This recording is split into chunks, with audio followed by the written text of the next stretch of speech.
콘스탄티노플의 피아니스트 오화. 불타는 피아노.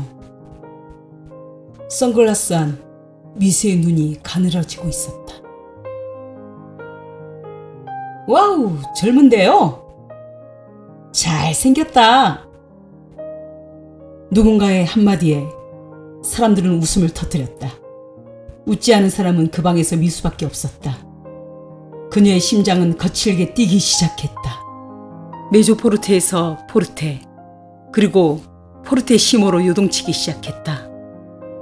메조포르테, 포르테, 포르테시모.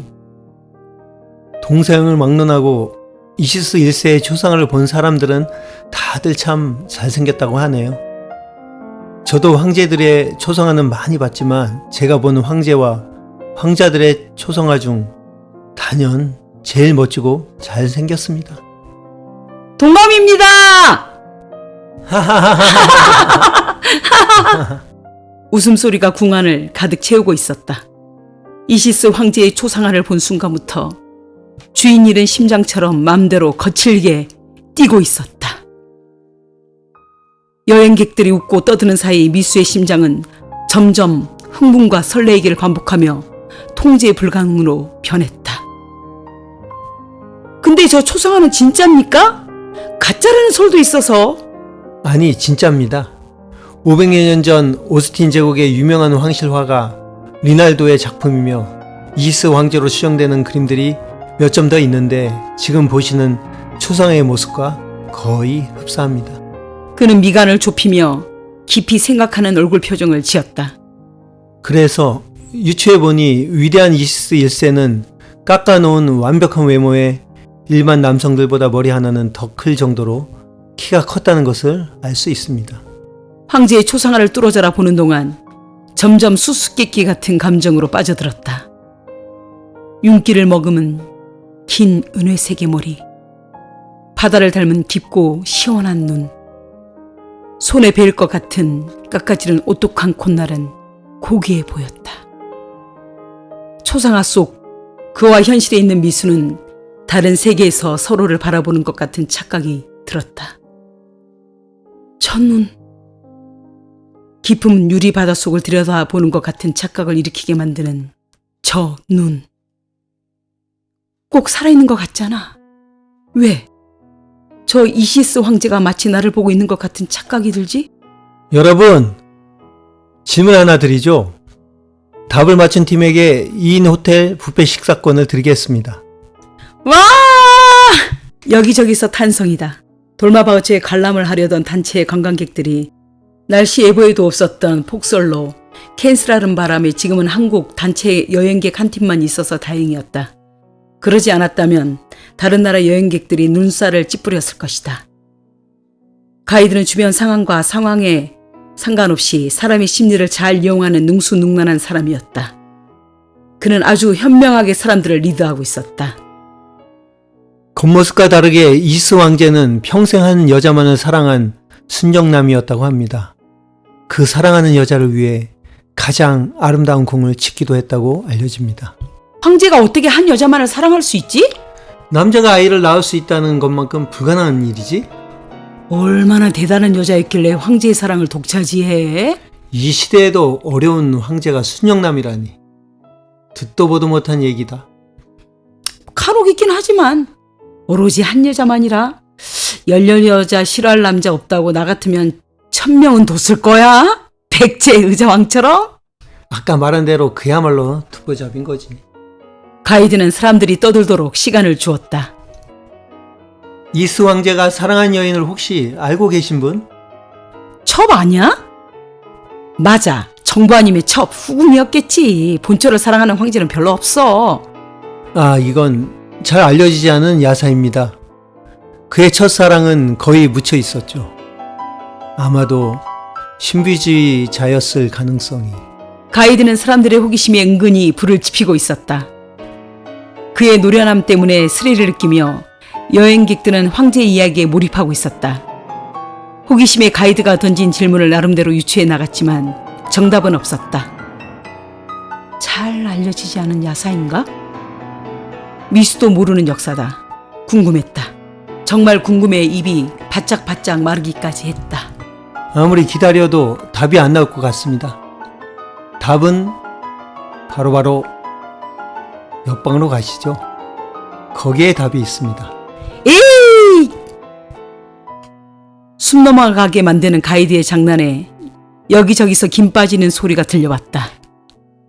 장미수도 김 빠져하며 자신도 모르게 몰입하게 만드는 가이드의 탁월한 스토리텔러 기질을 속으로 탐복하며 잠시 옆 창문 밖으로 눈을 돌렸다. 겨울인데도 장미가? 멀리 돌마바우치의 창문 너머로 정원이 들어왔다. 그곳에 피어있는 노란 장미들이 하얀 눈에 어우러져 황금을 품은 듯 선명한 빛을 띠고 있었다.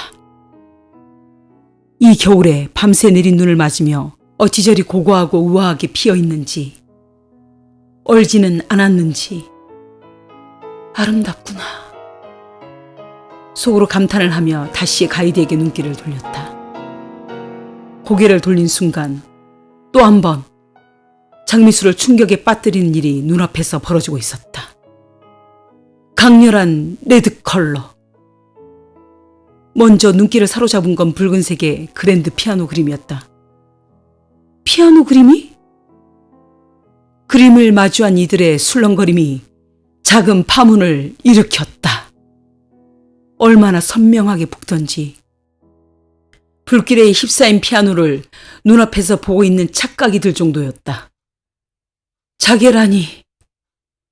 거기다 중국 청나라 시대에나 볼 수 있을 법한 고급 자개가 피아노 몸체에 빙 둘러 박혀 있었다. 눈앞에서 불타고 있는 피아노를 보고 있자니 모두들 망치로 한 대 맞은 듯 얼이 빠져버렸다. 생동감이 넘쳐 흘렀다. 여러분에게 문화적 충격을 줄 초상화. 오늘 돌바바흐체 관람의 하이라이트라고 할 수 있어요. 불타고 있는 피아노. 그 표현이 딱 맞는 그림이었다. 충격으로 얼어버린 미수. 그녀는 말을 잃어버렸다. 갑자기 공간과 시간이 입체적으로 되살아나 4D 영화를 보는 것처럼 주변을 돌고 있었다. 느리게 돌아가고 있었다. 마치 그녀와 피아노만 있는 듯 했다. 빨간색 유광 페인트로 칠해놓은 것 같은 강렬한 레드. 거기다 자개로 한 올 한 올 술을 놓았다. 서양의 악기 피아노에다 동양적인 자개가 박혀있다니. 앙증맞을 정도로 작은 그랜드 피아노. 도저히 이해가 가지 않았다. 멘붕이란 말은 이럴 때 하는 말인가? 30살, 인생 동안 별의별 일을 다 겪었지만 지금처럼 충격을 먹고 바보가 돼버린 경우는 처음이었다. 어떻게 17세기 말에 처음 나타난 피아노가 16세기 중반 그림에 그려져 있는지. 150년이라는 시간의 갭. 일반인들은 모르겠지만 피아노를 전공한 사람이라면 누구나 미수와 같은 심정으로 이 그림을 노려보고 있을 것이다. 마치 범인이라도 찾아낼 요량으로. 끊임없는 의구심.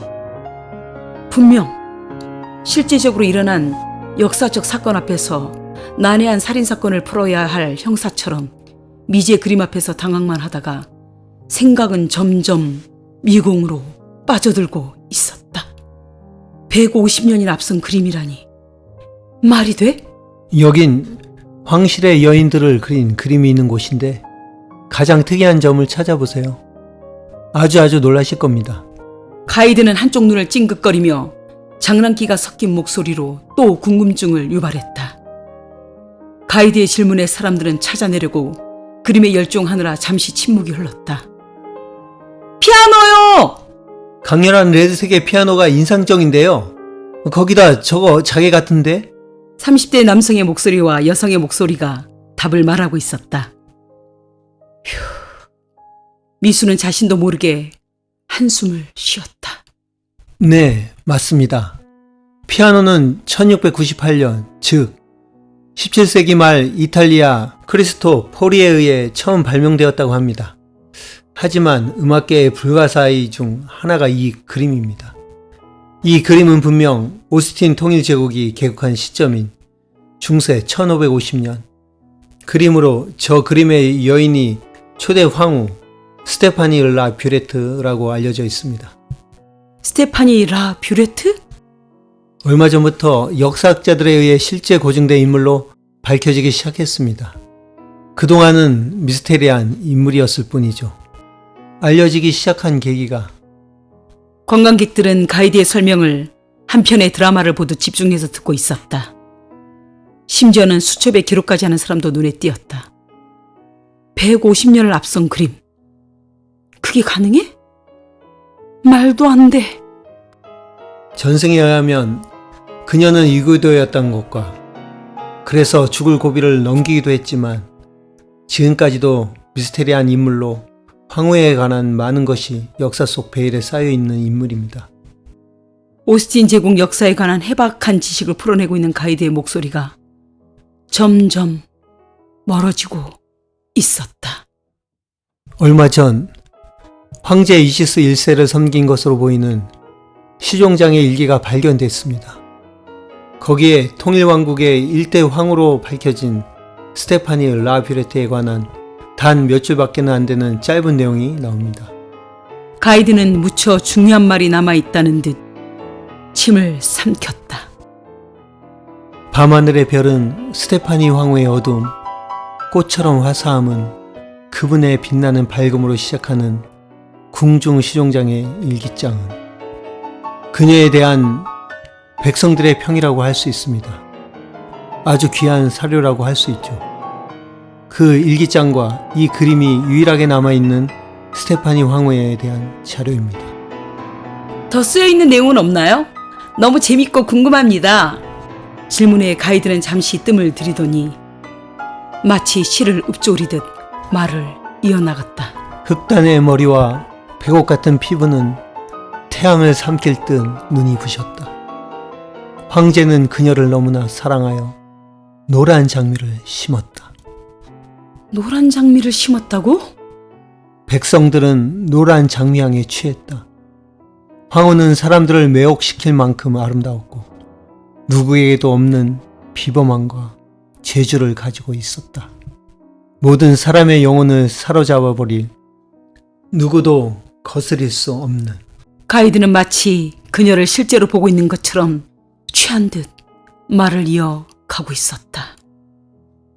다시 심장이 내달리고 있었다. 주체를 못하고 밖으로 도망치듯 나와버렸다. 1960년 이후 박물관으로 변한 돌마바흐체. 하얀 세상. 상아빛의 궁전이 내려다보고 있다. 미수는 머리가 빙빙 도는 것 같아 자리에 결국 주저앉아 버렸다. 가장 아름다운 문.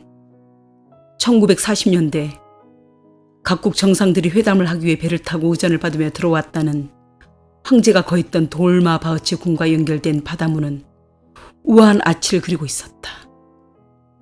스테파니 라 뷰레트. 그 이름이 심장에 박혀버렸다.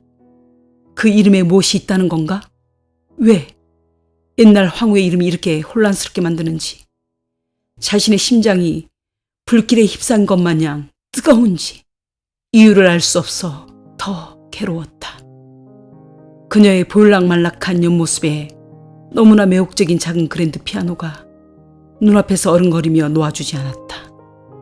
아, 혼란스러워.